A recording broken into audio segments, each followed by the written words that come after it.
Hi everyone, Engineer Pat 5290 coming to you with the building of my little portable N-scale layout. As you all have seen before, the layout that I have right now is just a loop in the floor. Now we're going to actually make a platform for it. I've made it 3 foot by 4 foot, 36 by 48. The piece of plywood was cut that I had to sand the bottom, and I'll be also doing some modifications to the top later on. But I have temporarily held the frame together. It's all made out of 2x4s, 2 33-inch sides and 2 4-foot sides. I've also cut 3 33-inch joists that will go in the middle. As you can see, some marks are inside the 2x4s where those joists are going to line up. But before we use any power tools, just remember, let's talk about shop safety for a moment. Just remember to read and understand all the manuals that come with your power tools. Knowing how to use your tools properly will greatly reduce the risk of personal injury. And remember this, there's no more important safety rule than to wear these safety glasses. So now what we're going to be doing is we're going to actually be screwing this together, because I've done a lot of the wood cutting off camera. As you can see, it's all clamped together, and we're going to be running some screws into each corner with a little bit of Vaseline and our cordless drill. So I will be doing that, and I'll be right back. All right, everyone, as you can see, I have actually screwed in this side and this side with a little bit of Titebond and also some screws with a little Vaseline. A drill slip right there, but I could go back and fix that with just a little bit of wood filler. And as you can see, it's a pretty strong fit. As you can also see, it's not attached to the plywood. So I've got my screws already in on this side, and I'll do the same with the next side. Just have to align the boards up to make them nice and square, and we'll be good to go. All right, everyone, as you can see, now we have the joists that have been dry fitted, and these have been cut to length. Now, what I'm doing is allow the joist to support this 1/4 inch piece of plywood to allow it to keep from buckling in the middle. So it's like studs on a wall, for example. So what I'm going to do is line these up and glue them and screw them to allow that piece of wood to have support. Obviously, this is the frame right now, but once the frame is completely built, we'll be able to flip it over, and then we're going to be able to nail the top in. And I've got a really cool way we're going to do that, just like we did with the test track. So as you can see, most of this wood was bought at the local lumber yard, but this one here was actually a piece of wood that was actually in the scrap pile, and it was perfect length. So if you have a really bad edge like this, just simply turn it over and just tap it back in.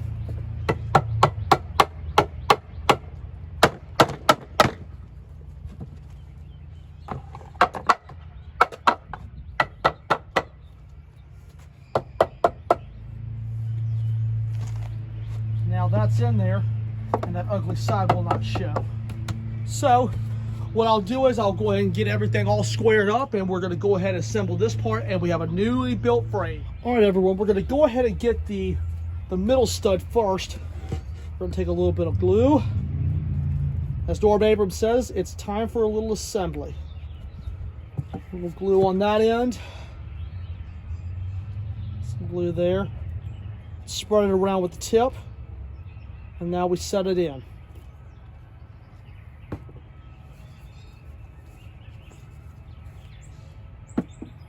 Line up with the marks that I have. Whoop.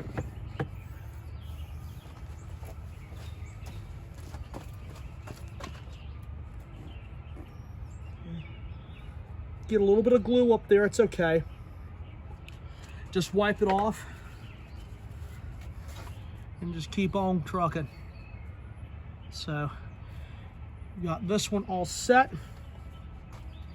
And now I'll go back with some clamps and clamp it down so it will not move. While I'm screwing it, I'm only going to be able to clamp this one side, and that one side will be the side I'm not working on.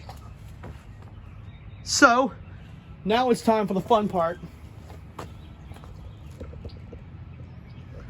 We're going to take the awl and we're going to get the hammer, and then we'll be able to tap our holes. Some people would say you could use a drill, which is mostly appropriate. And but this way you can actually control it a little bit better.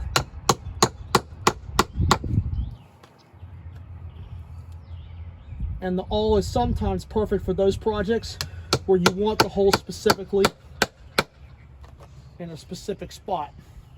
And there are my 2 holes. Now we just take our little Vaseline, put a little bit on each tip. Then we run the screws up using our fingers, and then we put it in with the drill. And if you do get the Vaseline on your wood, just simply wipe it off.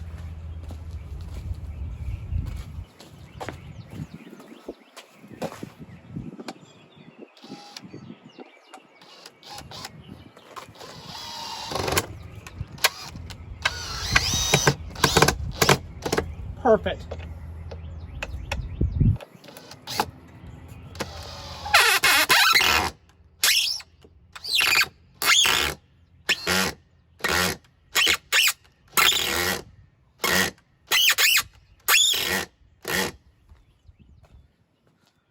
So there you have it. I'll do the other ones just like it, and I'll be right back. All right, everyone, the frame has been completely built. The studs are in there nice and tight, and the frame is secure. So now we'll be able to flip it over, and we'll be able to actually put on the top, and then from there we'll be able to nail it, and then we'll put some scenery and the track on it. All right, everyone. After some time away to have some dinner and also do a little bit of touch up, we are finally ready for some more assembly. As you can see, the frame is fully secure and all the glue has been put into place. And now we're ready to put the top on. Now this is going to be blue side up, and we're just going to set it down. Line it up freehand as much as we can. Then we'll go back over with get some clamps, and we're going to make sure this is nice and square.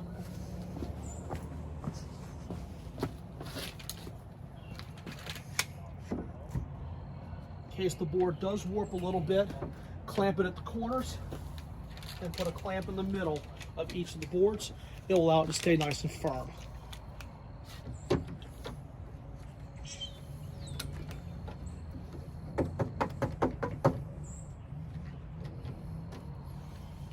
I've already drawn out the outline for the nails as well. So now the only thing we have to do is just get the nail gun once this is all clamped.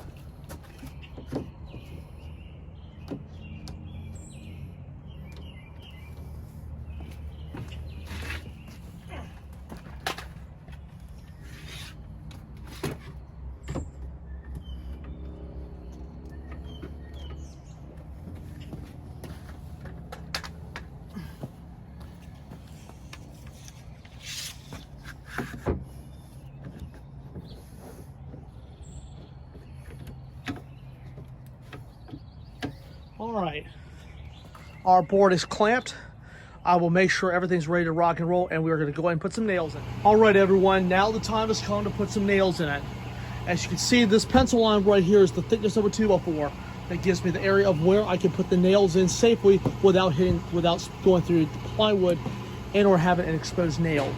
So we will go and take our nail gun safely, and we're going to be putting some nails in, avoiding to hit the corners and also the middle, because there are some areas where screws are. You don't want to hit nails and screws together because that will not be a good result.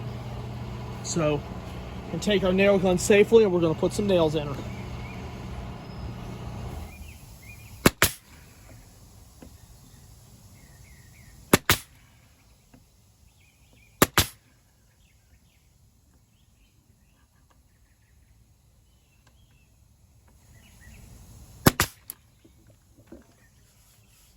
See right there?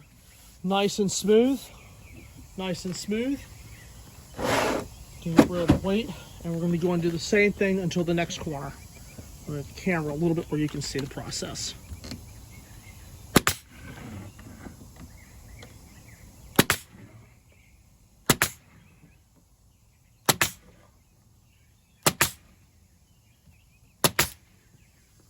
Perfect.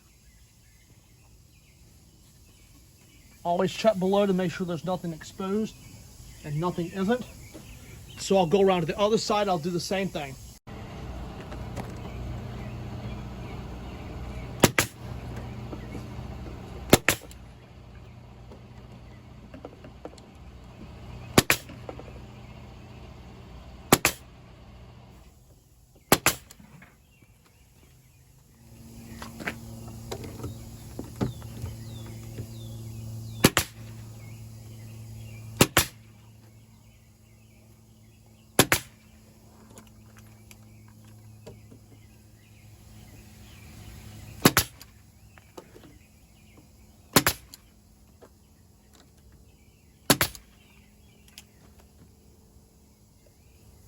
Okay, guys, we have got everything all nailed and screwed and glued.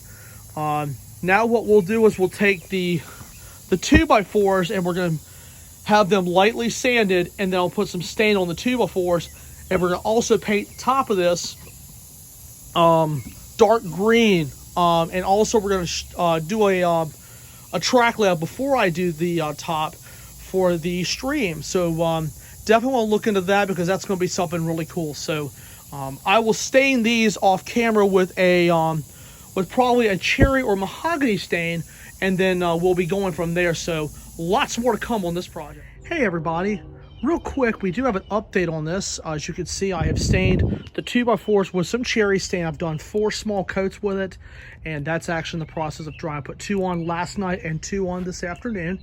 And as you can see, I have the track out here. Triangle behind the house. As you can see right here, I have marked some places with a black Sharpie. You see where the bridge is. Another bridge is going to go where this piece of track is. So I've got a river that's actually going to go underneath these two lines. So this piece of track will come off and the new bridge will come on. So what I'm going to do is I'm going to paint everything else hunter green except this space right here, and I'll go back and add some ripples in it with some black with some white paint. So here's a look at it from this side. This is all going to have some ripples in it. I'll take some white craft paint and make that work. So probably going to be to about right here, and then we're going to have everything else filled in with green. So I'll be painting the board off camera, and I will actually be doing the scenery work with this before you know it. So stay tuned for more. All right, everyone, as you can see, the top has been coated twice with green. The river has actually been first coated with blue, and the 2x4s have been clear coated with some clear shellac, well, clear polyacrylic that is, for the first time. And then I will be able to touch everything up, and then we will be able to lay down some track. All right, everyone, here is the finished product. I also got a second bridge with the light that will span over the middle track. And you can see I've got the tray on the outside loop, and it looks really, really nice.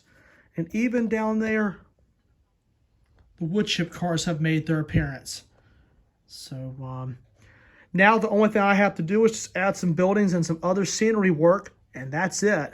So this is the bulk of the building, and now I'll be posting some updates on it as I find some stuff and make this thing look great.